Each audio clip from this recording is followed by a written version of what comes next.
Hi viewers, இன்றைக்கி நம்மளுக்கு ஒரு புது நியூஸோடு வந்திருக்கேன். இத்தனை நாள் என்ன கண்டென்ட் போடணும்னு யோசிச்சுக்கிருந்தோம்.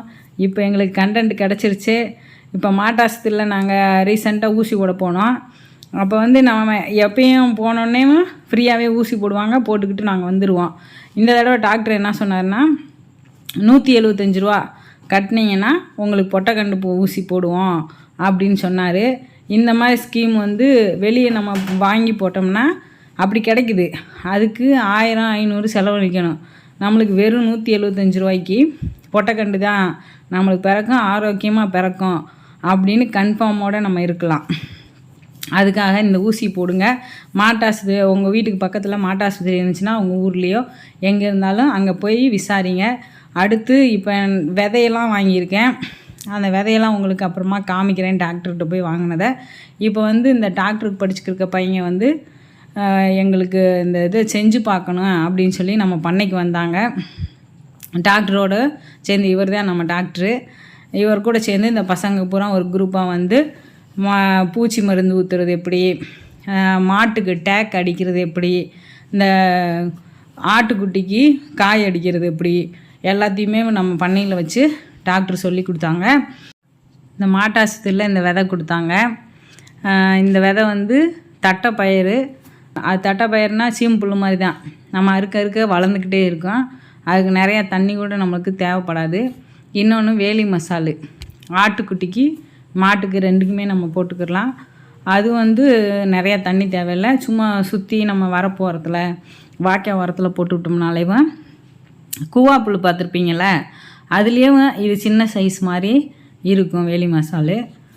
மாட்டுக்கண்டுக்கு நல்லா பால் இருக்குது. அந்த விதை அதில் 4 பாக்கெட், இதில் 4 பாக்கெட் கொடுத்தாங்க. இதுக்கு என்ன நம்ம முன்னாடி செய்யணும்னா, 1 மாதத்துக்கு முன்னாடியே ரேஷன் கார்டு, ஆதார் அட்டை, பேங்க் பாஸ்புக்கு 2 ஃபோட்டோ போட போய் எழுதி கொடுத்துட்டு வந்தேன். எனக்கு விதை வேணும் அப்படின்னு சொல்லிட்டு.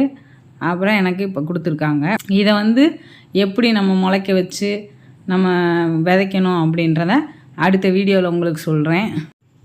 இந்த ட்ரைனிங் வந்த பையங்க பெரிய குளத்துலேருந்து வந்திருக்குங்க. நம்ம டாக்டர் நம்மளை பாராட்டினாங்க. மாட்டுக்காடி இதெல்லாம் ப்ராப்பராக வச்சுருக்கீங்க, நல்லா க்ளீனாக வச்சுருக்கீங்க அப்படின்ட்டு.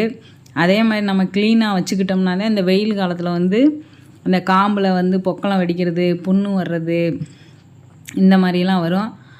அந்த புண்ணு வர்றது இதெல்லாம் தடுக்கிறதுக்கு நம்ம காடியை கழுவி விட்டுட்டு கொஞ்ச நேரம் மண் தரையிலையும் கட்டணும், சிமெண்ட் தரையிலையும் கட்டணும், மாற்றி மாற்றி செய்யணும். ஒரே சிமெண்ட் தரையிலே நம்ம போட்டோம்னால மாட்டுக்கு ஹீட் ஆயிரும்.